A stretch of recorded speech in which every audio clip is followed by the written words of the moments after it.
Dado un arreglo lineal o vector A de n componentes numéricos, diseño un programa basado en una rutina que indique si este vector es lo que llamaremos tipo montaña. Y esto ocurre cuando todos los valores van en un riguroso aumento y luego de llegar a un máximo, los siguientes componentes van descendiendo con la misma rigurosidad. Como condiciones tenemos: lea el vector desde el archivo tipo texto. Si los valores solo ascienden o solo descienden, no se le considerará tipo montaña. Muestre en pantalla el vector leído y el mensaje correspondiente. Hablemos primero de la pantalla que vamos a manejar para saber si un vector es tipo silla. Vamos a tener una rejilla, una etiqueta donde damos el resultado y un botón que estará asignado al cálculo. Inicialmente, y como un breve resumen, vamos a ver cómo hacemos la lectura del vector, y este lo vamos a hacer desde un archivo tipo texto, donde tendremos un dato por línea. Para eso, utilizaremos el objeto OpenDialog, que ustedes lo consiguen en la pestaña de diálogos, en su versión execute, que es cuando el botón va a hacer que empiece a funcionar esto. La persona elegirá un archivo y a través de la propiedad FileName se lo vamos a asignar a una variable tipo texto que es num_arch. Eso después lo utilizaremos en la forma de hacer un puente con la variable arch, que es tipo testFile, mediante AssignFile. Diremos que la apertura es de lectura con un reset e inicializaremos un contador en 0, que es con el que nosotros iremos viendo cuántas variables, cuántos valores estamos tomando de ese archivo tipo texto. Estableceremos un ciclo while mediante el uso de la función endOfFile, que negaremos su valor ya por cuestiones habladas previamente, y dentro del ciclo simplemente a medida que vaya leyendo una línea se incrementará nuestro contador y mediante el procedimiento readLN se lo vamos a asignar a nuestra vector, nuestra variable a su n. Así se empezará leyendo el primer valor, se le asignará a su 1, el segundo 25 a su 2 y así sucesivamente hasta el final. En el momento que se llega al final del archivo se deja la lectura y tendremos n componentes dentro de nuestro valor. ¿Qué vamos a hacer luego? Lo presentamos en una rejilla. En esa rejilla, que tendrá n columnas, vamos a hacer un ciclo desde 1 hasta n, donde mostraremos los n valores del vector. Recuérdense que la forma en que se enumeran las rejillas empieza desde 0, por eso ese de fase de -1, y haremos visible la rejilla. Si la ejecutamos un momento para ver cómo funciona, y esperando que no nos hayamos olvidado de algo, aquí obviamente no declaramos la variable i, que es el controlador del ciclo for, así que vamos a hacerlo y le decimos nuevamente que lo compile.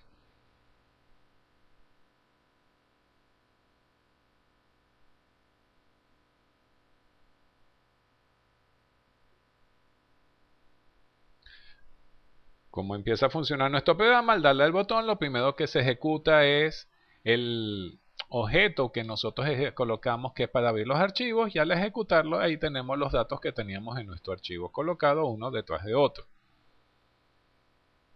Recuerden que hasta ahora lo único que hemos hecho es cargar en memoria, en el vector, a su n, los valores que están en el archivo. Siempre se trabaja en memoria principal para poder resolver nuestros problemas.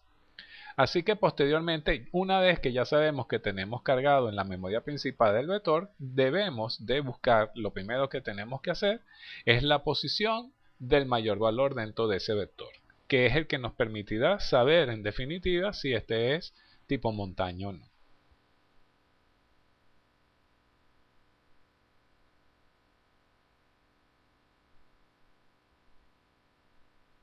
Eso lo vamos a hacer y vamos a definir una función para eso que vamos a llamar posición-piso mayor, donde como datos entra la dimensión del vector y el vector propiamente dicho, y eso se lo asignamos a una variable. Para saber cuál es el mayor valor, realmente lo que nos interesa es la posición donde está ubicado el mayor valor dentro de un arreglo lineal. Nos vamos a apoyar en dos variables, una que es mayor y la otra que es posición. ¿Qué hacemos? Inicialmente, nuestro mayor elemento es el primero, y así se lo ubicamos o se lo asignamos a la variable mayor y sabemos que está en la primera posición.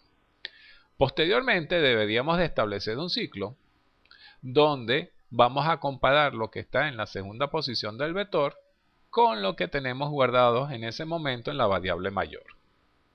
Si lo que está en el vector es mayor que lo que está en esta variable, lo que hacemos es que le asignamos el valor, en este caso 23, a la variable mayor y sabemos que estamos en la segunda posición y eso lo guardamos en la variable posición. Después pasamos a la tercera posición del vector, en este caso sería 32, y lo comparamos con lo que hay en ese momento en la variable mayor, que ahora es 23. Si es mayor, hacemos lo mismo que hicimos antes. Asignamos a la variable mayor ese valor que está en la sub 3 y en la posición indicamos que está en la tercera.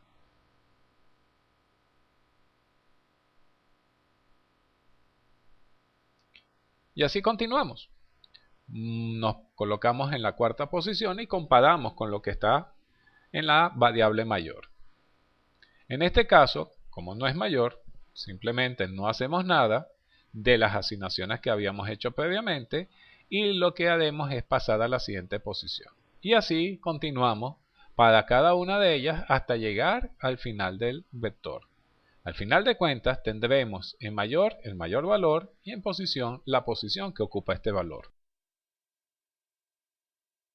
Ahora que sabemos que vamos a hacer la búsqueda de la posición del mayor elemento dentro del vector, vamos a declarar una función, y eso lo hacemos en la zona de declaraciones de nuestro procedimiento asociado al clic del botón, que le ponemos el nombre posición-piso mayor, tal como lo habíamos dicho abajo, cuyos parámetros van a ser el primero, la dimensión del vector, que dentro de la posición mayor, dentro de nuestra función, lo vamos a llamar L, que también es tipo Word, y el vector, en este caso, lo llamamos v, que también es tipo vector 1. Como es una función, nosotros decimos que tiene un resultado asociado, y ese va a ser de las mismas características de lo que son las posiciones del vector, que va a ser tipo Word. Entonces el resultado de la función es tipo Word también.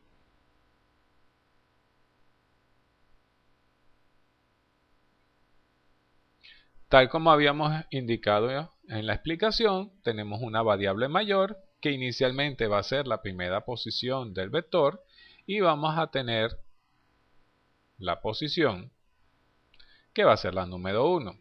Como estamos trabajando con una función y en este caso solamente van a ser asignaciones, identificador de la función le asignamos el primer valor, 1. Establecemos nuestro ciclo que comienza en 2 y va a llegar hasta el final, que en este caso va a ser hasta L. Dentro del ciclo vamos a hacer una pregunta y vamos a estar comparando nuestro valor mayor con la posición que estemos apuntando dentro del vector. ¿Qué es lo que quiero hacer ahí?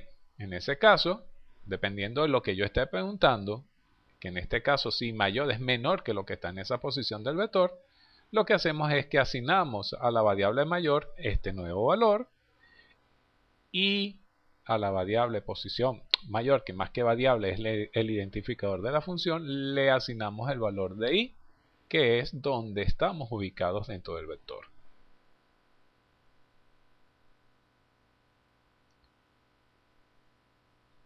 Declaramos nuestras variables internas, que en este caso va a ser mayor, va a ser i. En el caso de i también es tipo Word. Y mayor va a ser lo que es el contenido dentro del vector 1, que es tipo integer. No se olviden que hay que ser consistentes para evitar problemas de incompatibilidad de datos.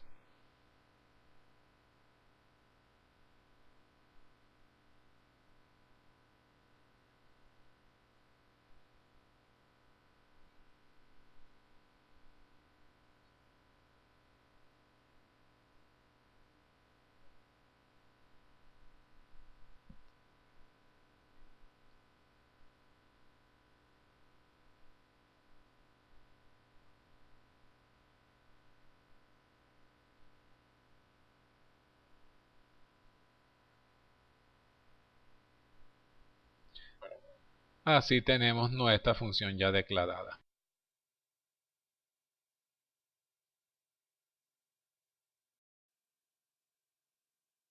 Para determinar si un vector es tipo montaña o no, lo que nosotros deberíamos de hacer, lo primero, es ubicar cuál es el mayor valor. Realmente lo que nos interesa es la posición donde está ubicado ese mayor valor.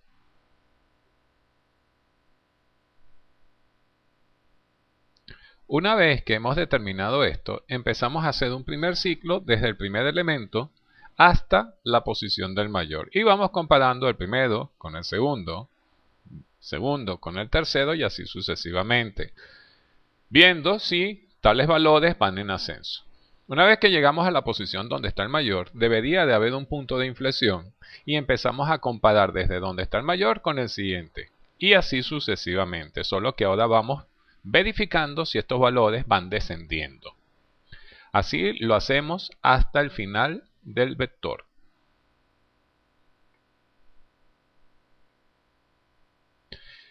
Deberíamos de tener una variable llamada, por ejemplo, bandera, que vale true si esta condición se mantiene. Por ejemplo, para el ejemplo que teníamos, todo se mantuvo y no hubo modificación en nuestra variable bandera. Pero si, por ejemplo, tuviésemos un valor que rompe esta secuencia, cuando se hace la pregunta y se ve que 33 es mayor que 3 y debió haber estado descendiendo, el contenido de la variable bandera, en vez de ser verdadero, es falso. Así que al final del recorrido del vector vamos a tener una variable que nos indica si es verdadero, todo era ascendiendo y después descendiendo tal como tenemos nuestra definición, o si era falso, no se mantuvo tal definición, no se mantuvo tales valores.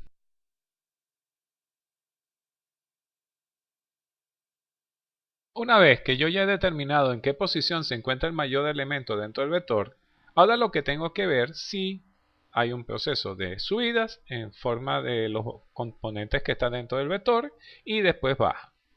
Así que tenemos una variable boolean llamada cima que inicialmente voy a decir que vale false. Voy a verificar que el máximo valor no esté ni al principio ni al final, porque recuerden que tienen que subir y bajar los valores. Así que yo pregunto si la posición del mayor es mayor que 1 y si la posición del mayor valor es menor que la dimensión máxima, menor que n.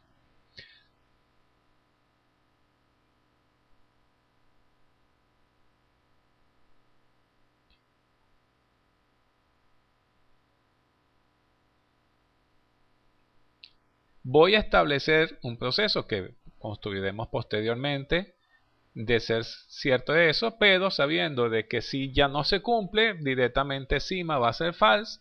Así que en caso de que la posición 1 o la posición última posean el mayor valor, yo ya puedo concluir de que el vector no es tipo cima. Así que, ¿qué es lo que pregunto? If cima then, y recuérdese que cima es de resultado boolean, o sea que va a ser verdadero o falso, yo ya puedo decir si el vector es tipo cima o si no lo es. Eso lo hacemos en la etiqueta 1. Y no se olviden de que tenemos que sea visible esa etiqueta para que el usuario pueda ver el resultado o el mensaje que nosotros le vamos a dar.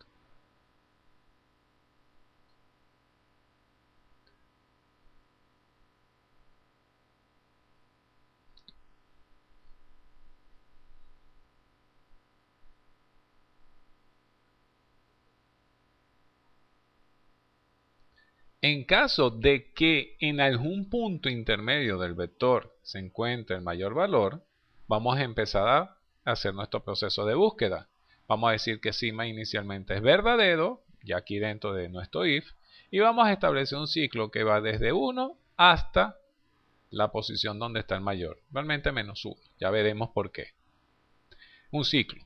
En ese momento lo que vamos a hacer es preguntas y vamos a estar comparando una posición con la siguiente, la primera con la segunda con la tercera con la cuarta y así hasta que lleguemos al tope del vector, a nivel de lo que es el mayor valor.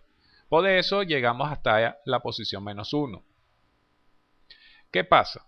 Si el que está, por ejemplo, en la posición 1 es mayor que está en la posición 2, ya podemos decir que el vector cima, el vector no es tipo cima, y le asignamos a la variable cima el valor de false. Vamos a repetir lo mismo, pero ahora vamos a decirlo en bajada. Así que vamos a ir desde la posición M hasta la última menos 1, con la misma lógica. Las operaciones van a ser muy parecidas, solo que ahora los valores van bajando, así que a su 4 debería de ser mayor que a su 5 y a su 5 mayor que a su 6. Con la misma lógica diremos que sigma es false si no se cumple en uno de ellos.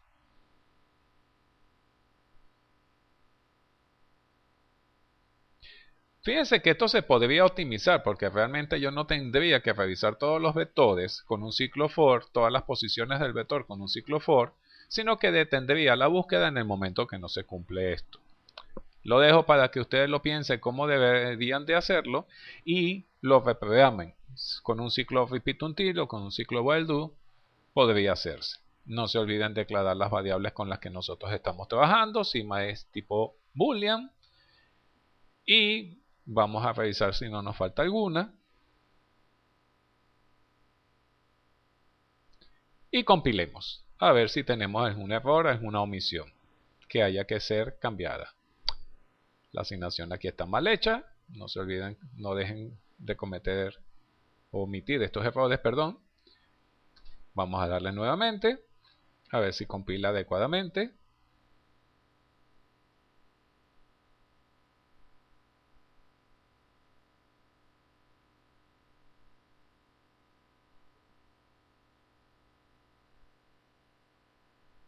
Vamos a probar, vamos a leer los datos de nuestro archivo.